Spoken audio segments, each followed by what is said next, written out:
Next spring, they will return to the same stone shelter and fire ring. But for now, the valleys are left to the Barul.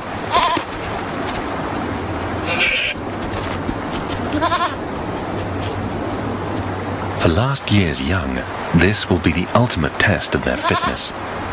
During the winter, it will not be enough to survive the bitter cold.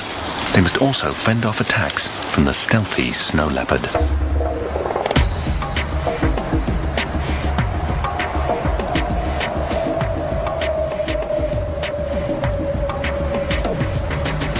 The snow leopard accompanies the snow line as it moves down from the peaks and into the valleys.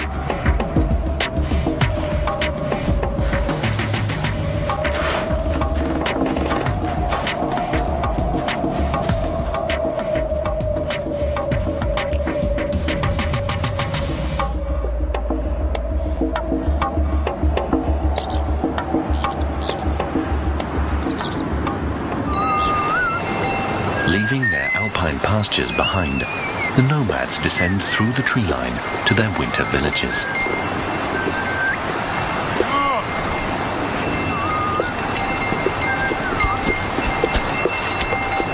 As the temperatures drop, red pandas consume about 30% of their weight daily.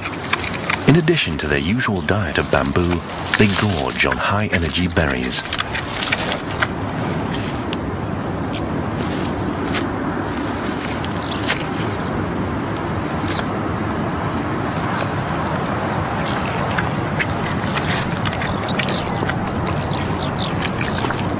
Resembling a raccoon, a red panda must learn to avoid the thorns that come with this late-season treat.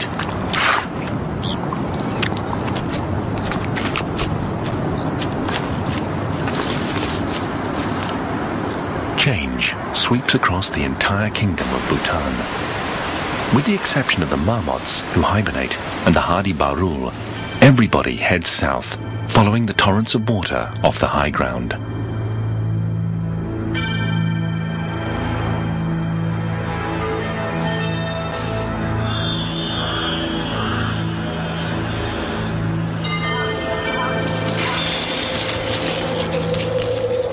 As autumn comes to an end in Bhutan's capital, Thimphu, the kingdom's monks begin their own ritual departure. Each year, they leave their summer monastery for winter quarters in the valley below.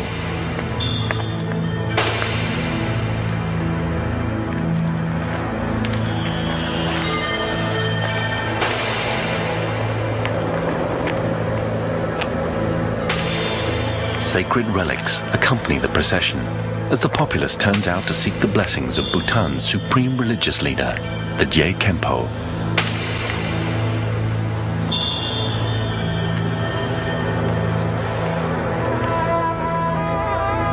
The date for this human migration is set according to a special Buddhist calendar, and as if following the same calendar, black-necked cranes, which have summered high in Tibet, begin their own epic journey to the south.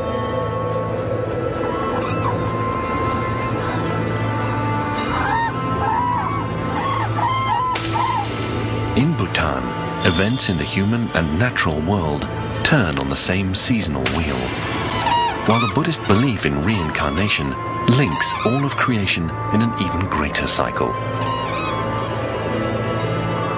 The Buddhist philosophy of reincarnation places all living things, from the humblest to the highest, in one continuous chain of birth, life, and death.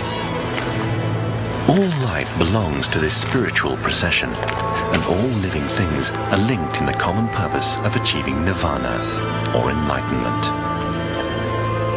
Showing compassion and loving kindness for all living things, whether sublime or abject, is thought to cultivate a greater sense of connection with this world and enlightenment in the next.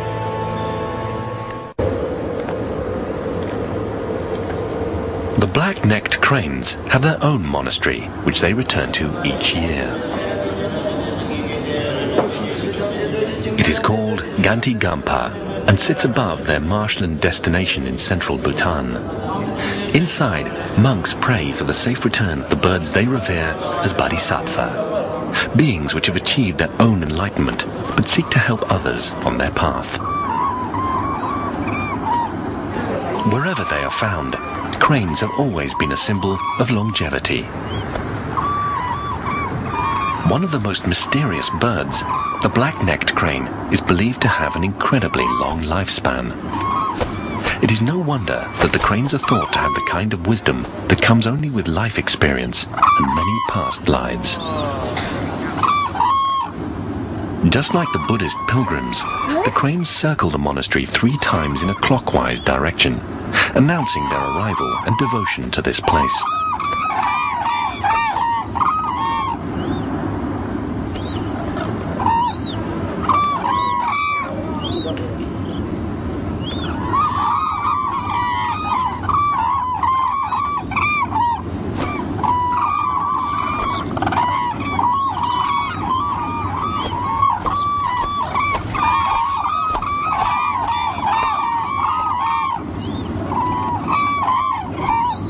After their long journey, the cranes begin a ritual dance. They throw clumps of mud to one another in a mysterious ceremony that seems to reaffirm their lifelong bond.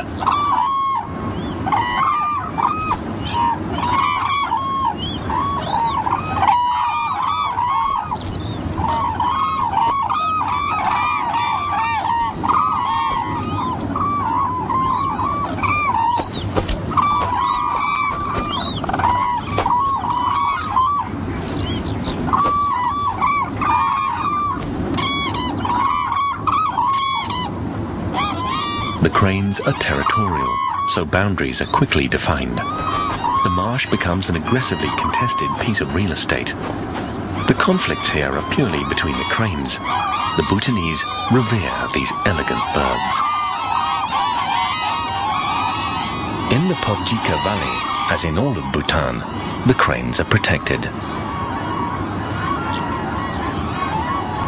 Since pairs mate for life, the arrival of a solitary bird can be a sobering sight. In this peaceful community, the crane is held in the highest esteem.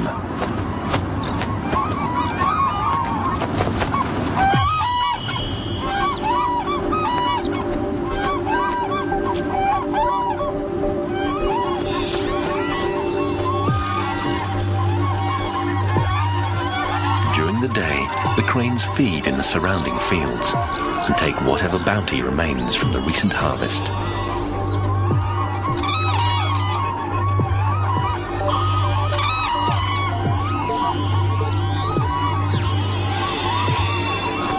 Each night, these ethereal birds return to the safety of the marsh beneath the protective walls of the monastery.